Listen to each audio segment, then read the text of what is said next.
Hi, so this DLA, this is directed learning activity, is all about appeal types and proof types. So appeal types are just in general, you can read this right here, push pause and read it, but in general it's about how we try to persuade people. They put it into three major categories, logos, pathos, and ethos. And those are the ways that we try and get someone to agree with our argument or to come to our side. So how do you actually create a logos argument or a pathos argument or ethos argument? Well, you do it by using proof types pertaining to those particular appeal types. So the proof types then become, it's just evidence. So when you say proof, it just means like evidence of something. So there are different types of evidence that you can provide to support your argument, and that's what you want to do. You want to provide different types of support, not the same thing over and over again. So under logos, which logos is kind of like the logical approach or the rational approach using reason, there are quite a few different proof types, even more than I mentioned here. But in particular, you have sign proof, which is just like a visual sign of something. Let's say you go into a cafeteria and you see chairs upturned and food on the wall and tables askew. That would be like evidence or a sign of a food fight, potentially. Then you have cause and effect. People are usually familiar with that kind of setup. Just make sure that there's a logical connection between the cause and effect relationship that you are presenting. In other words, don't label something as an effect when it doesn't link to the cause. Next would be statistic. So with statistics, we love statistics, but we usually don't use them in a proper manner. All statistics should provide three major pieces of evidence, if not three, at least two of the three. So you should provide who conducted the survey, like who did this statistic, who is responsible for it. When was it conducted? That's important because that gives relevancy. And then the sample size, meaning out of how many were surveyed, did that percentage come out of? If I said, hey, 80% agree with me, but I only surveyed like 10 people, that's not as relevant or important or as good a statistic as if I had maybe surveyed 10,000. So always providing the sample size, which is the hardest to find, is the best piece to provide for a statistic to make it worth it. Addressing the opposition is another logos proof type. That's where you provide the opposition, you state what they're saying, and make sure that you do it in an unbiased way so that you sound ethical, but then you can respond to it in a variety of ways. You can agree to some portions, you can disagree, you can agree and disagree, so many ways to address the opposition. There's also what's called the rhetorical question, and that's where you're asking a question, but in truth, the answer is embedded in there. So when someone says, "You understand me, right?" you kind of you're supposed to say, "Yeah." It's embedded in there. The response is, the person is looking for is, "Yes, I understand you." So that's interesting usage of the rhetorical question. Comparison, when you're just comparing items, that's something that didn't need a definition. Definition doesn't need a definition. Analogy is a little more complex. So an analogy is a comparison, but the difference with an analogy is that it is making the unfamiliar familiar via comparing the two items. So you're taking something that someone does not know much about, comparing it to something they know a lot about, and thus that unknown becomes known. Induction is when you provide a bunch of examples that are supposed to lead us to a conclusion. And then deduction, in syllogism format, looks like this: a major premise, a minor premise, or premises, and then a conclusion. So with deductive reasoning, we use that quite often. That's actually the typical paragraph you've been taught, right? So your major premise is your topic sentence. Your minor premises or premise, that's the evidence that you provide to support your topic sentence. And then the conclusion is your concluding sentence of the paragraph. So we often use deductive reasoning in some shape or form. Frequently in our essays, we just never maybe put a term to it or the label to it. Okay, moving over then to the next appeal type and thus proof types.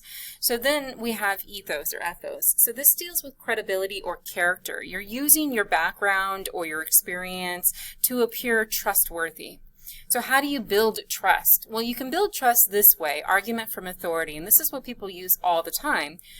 Argument from authority is when you quote or you paraphrase an expert. And by doing that, by quoting or paraphrasing an expert, it makes you look good. It makes you look trustworthy because you've done research and you know about the issue. So when you do that, though, be careful. When you do an argument from authority, when you paraphrase or quote, you should always provide how the source is credible. Explain that this is a credible person, not just a random person off the street, right? And then also provide proper documentation, either MLA or APA or whatever the field you're in is asking for. Another way that you can create ethos of credibility is tone. So your attitude towards the subject, how you sound. Are you sounding passionate or angry or bitter, or are you being sarcastic, or are you being friendly? The adjectives that we use, our diction, the word choice that we use, create a certain tone, and you can feel it when you're reading something. Hey, that person sounds very sarcastic, or that person sounds really nice and pleasant, or that person sounds very academic. So our word choice, our diction, can tell us what kind of tone the person is using. And if the tone is appropriate to the subject, that then builds trust. That increases credibility. Lastly, just one's name sometimes, or one's background or education can boost your credibility. So if your name is well known to the public, then that can boost your credibility. If you have some sort of degree, it can boost your credibility. Or if you have like firsthand experience in the issue, that can build credibility. Okay, our last appeal type, and thus proof types, is going to be pathos or pathos. So this is where you're using emotions. You're trying to evoke emotions from your audience. And so how do you evoke emotion? Well, one way is with motivational proof, which is a bit of a misnomer. Don't get hung up on the word motivational. So motivational proof is just where you're trying to appeal to someone based on what they want or desire. That's tangible. That's the key. This word here, tangible, is the most important word in this line. Tangible is something our senses can pick up. You can see it or smell it or taste it or touch it. So if you're trying to get them to do something because they want something that they can see, like they want that car, and so you're all, okay, in order to get that car, you have to do this, that's motivational proof. Now, this is different than value proof. It sounds similar, but it's intangible. So again, you're appealing to what someone wants that is an intangible. An intangible is something that our senses cannot pick up. It's an idea. So if you're trying to get them to do something based on, let's say, an intangible might be patriotism. So you want them to do something based on their sense of patriotism, like you agree with our country, you believe in our country, right? Okay, so then do this. That would be value proof. Another kind of proof type under pathos would be parallelism, and that's repeated syntax. So a government of the people, by the people, for the people. So you have preposition, article, noun, preposition, article, noun, preposition, article, noun. So when you repeat structures, that's going to be parallelism. Anaphora is just the repetition of the same word at the beginnings of sentences.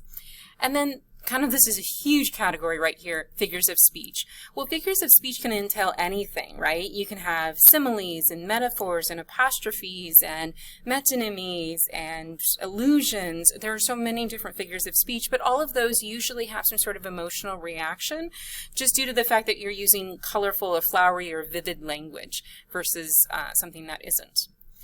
Lastly, connotation. So there's kind of a divide. There's either connotation or denotation. So denotation is a dictionary definition. So if you looked up in the dictionary, this is what this word means. That is different than connotation. Connotation is our societal definition of the word we associate with other words, ideas that we associate with that word. Okay, so if you looked up maybe house, you looked up house in the dictionary, you know, it would say, hey, it's a dwelling, it's got 4 walls and a roof, maybe, things like that. Versus the word home. Home has a connotation of family, safety, protection, all of those very positive. So the word home has a connotation of a positive feeling or emotion that we connect to it. All right, so I just spent 10 minutes talking about all that, and you say, yeah, that's nice, but what's the point?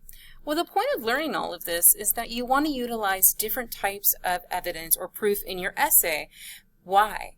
Because it'll appeal to the broadest or widest audience, and it'll be more persuasive. If all you did was you used logos proofs, which is a logical approach, well, not everyone is persuaded by logic. A lot of people like emotion. So if all you did was use a logical approach, you're denying all the people who would prefer the pathos or the emotional approach.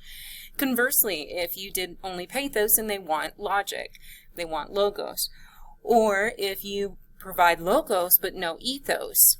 So in truth, one should always provide a variety of appeal types and thus proof types in their work. So don't just do one, don't just do logos, but try and blend in logos, pathos, and ethos so you get that broader audience. It's also important, so that's you utilizing this information in your writing, but it's important to also analyze what other people are doing, right? So let's say you read somebody else's work and they did only logos. Well, you can write a critical essay about the fact that they did only logos and how they could have been more persuasive had they done X, right? So you can use this and you can see, are they trying to manipulate me?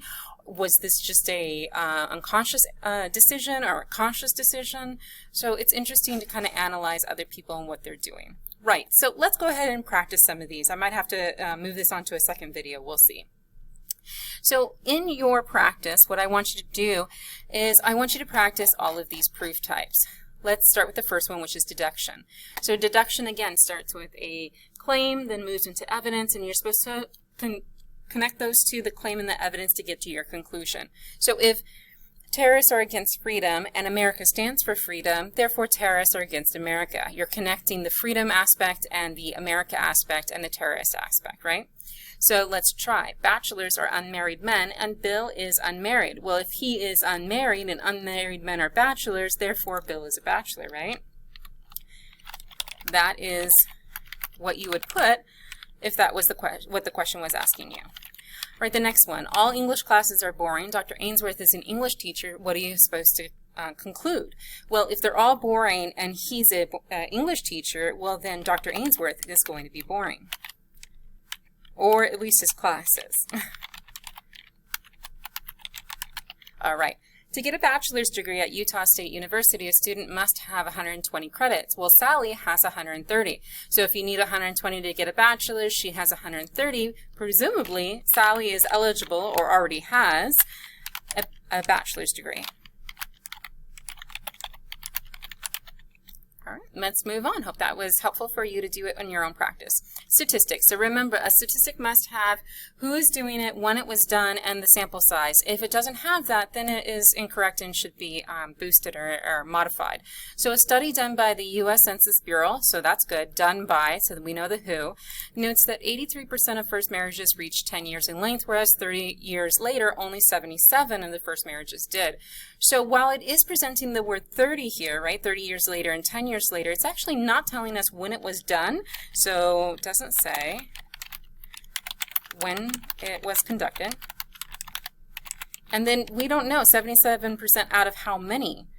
We don't actually know. So nor the sample size.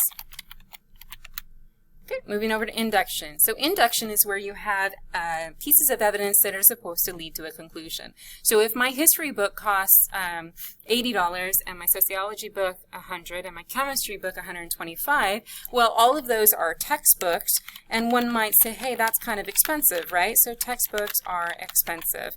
That's a conclusion we can reach from the evidence. I get hives after I eat crawdads, my mouth swells when I eat clams, and shrimp triggers my asthma. Therefore, what? Well, the similarity between crawdads, clams, and, where's the other one? Shrimp. They're all shellfish. So we can conclude that shellfish, the person is allergic to shellfish because they're having all these reactions. I am allergic to shellfish. All right. Let's move to the next one then. So in the next one, it's talking about analogies. So analogies are the hardest for people to understand how to do that. It's just simply because our connections are a little difficult. So you want to think of what is the person trying to say which is familiar? What are we supposed to know? And then make the connection between the known to the unknown. So getting married is like hitching two oxen to the same yoke. We're actually supposed to understand what hitching two oxen to the same yoke looks like. Well, what does it do? It takes an ox and it connects it to another ox and it unites them. So it creates unity. So a yoke unites oxen. And then we're supposed to compare that to marriage. So then marriage unites people. And there's your analogy. Memory is to love what the saucer is to the cup. So the connection, or what we're supposed to understand, is what a saucer does to a cup. People might not know that nowadays, but if you've gone to Disneyland, you do understand. So a saucer is that teeny little plate